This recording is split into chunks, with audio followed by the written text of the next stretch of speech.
You know what I've realised?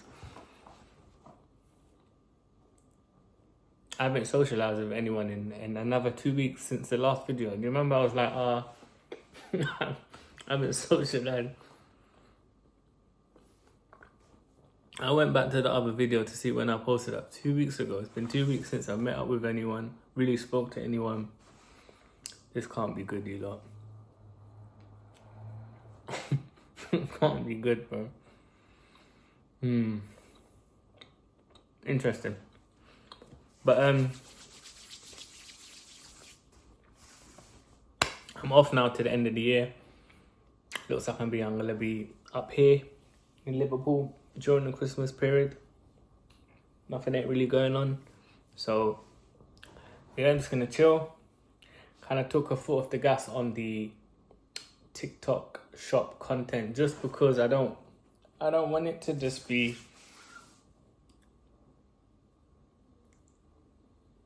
how can I explain it? I don't want it to just like be me, like, you know, I'm concerned it's gonna take that kind of, not professionalism, but take that kind of like proper branded feel, if that makes sense.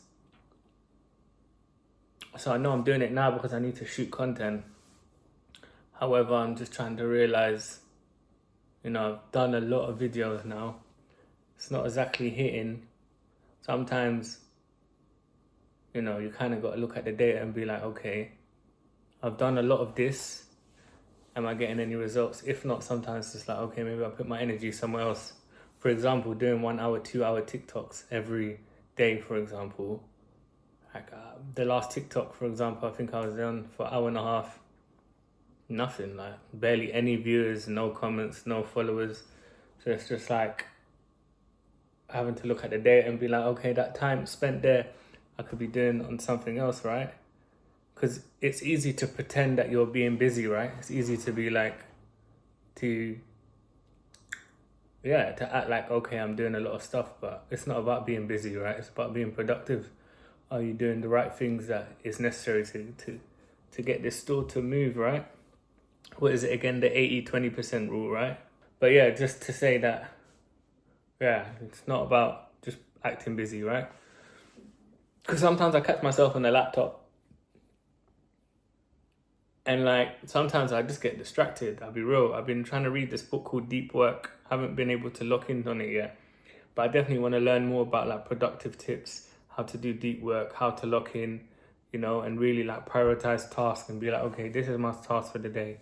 So for example, this morning, I just wrote by hand in my journal, like what to do, and then I was just trying to. I had to look at it and be like, okay, what's actually priority right now, right? What will make you sales right now, Zach?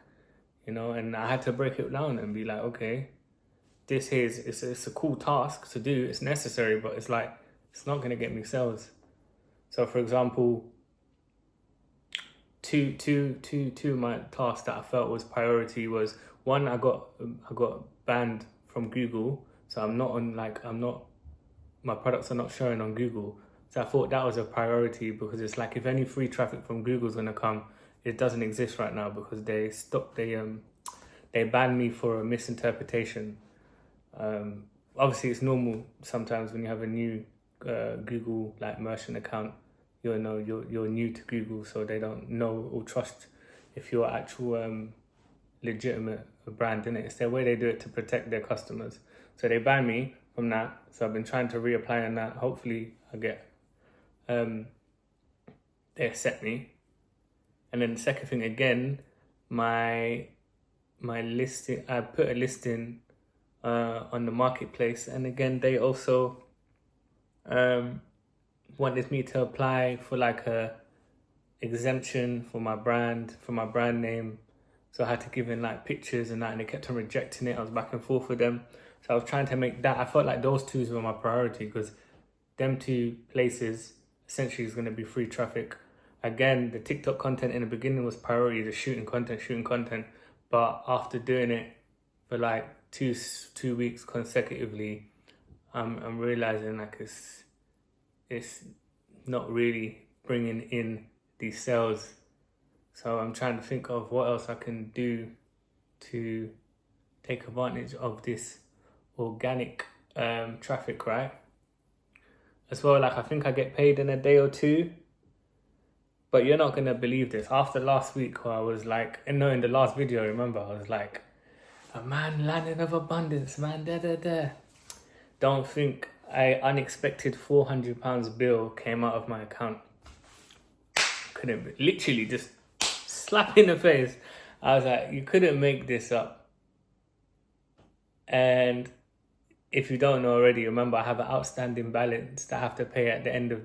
Hopefully, now I'm kind of hoping, not hoping, but no, I'm not going to put anything out there. But anyways, I have an outstanding bill with my supplier at the end of the month, right? But I haven't sold one product. So I've got that existing bill.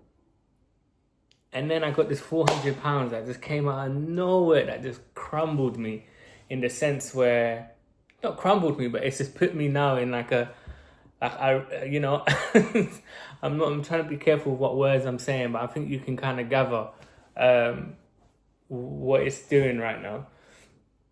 Again, still abundance. I'm just like, gotta be kidding me, man. There ain't no Christmas presents this Christmas, that's for sure. And not even for me. I wanted to treat myself and get myself some new trainers, but ain't gonna happen, man.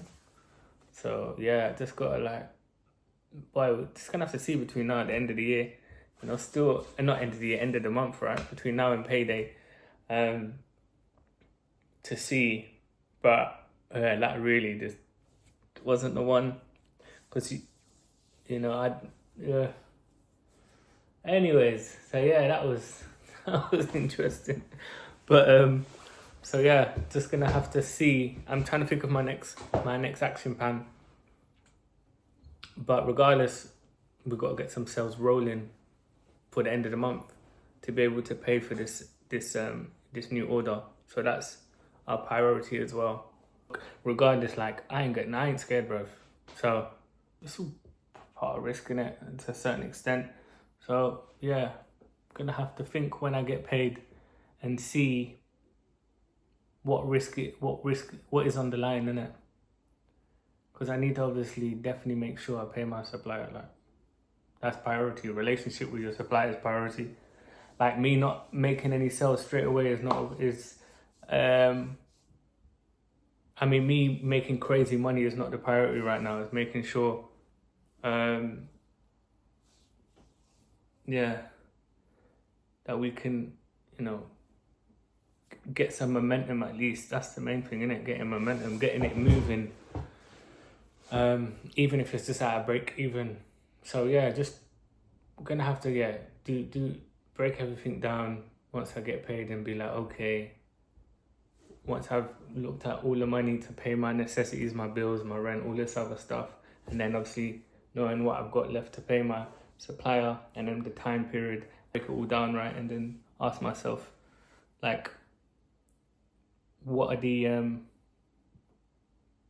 the potential outcomes in it? Even though you never really know, do you? But you can kind of like position yourself in it. I guess that's what calculated risk is about, isn't it? But like I said, it's better. That's what you call active risk, isn't it? So yeah, it's calm. I'm sure it'll be alright. It will be alright. It will be alright. It will be alright. But yeah, man, how's you lot's holiday gonna be? What you gonna do for Christmas? You lot gonna be with family? What's the plan? What's Christmas in a couple of days? I'm literally off to the end of the year. But yeah, but strangely enough, I got a couple orders from my last store, you know. That's cool. Just popping up, little ones have popped up. I got like 3 orders yesterday. Right, might be, I think it was one of them was an old customer, and then the other 2, I don't know, they found me on Google. But anyways, gonna keep putting out there. Frequency of abundance. It'll be fine. I'm not even worried, honestly. I'm not even worried. What's the worst gonna happen? Nothing, innit? Nothing. Like they say, innit? with risk or anything in general, it's like why I feel like people should always take risk. It's because you know what life is on one side, innit? So it's like even if you take that risk, you know what you're going back to, innit? Like there's nothing changes on this side. However, when you take that risk, you know, and it works out, you're now exposed to another side of life, right? Or another, you know, gain, growth, or, you know, achievement or level, you know, you level up to, right? So that's the difference between active risk and passive risk. Passive risk is a risk of not trying and always being here. Active risk is taking that risk, you know, that may, you know, may or may not go a certain way, but yeah, you gotta take that risk. But yeah, we'll see what's it. But yeah, anyways, you lot, peace and love. I'll catch you lot in the next one.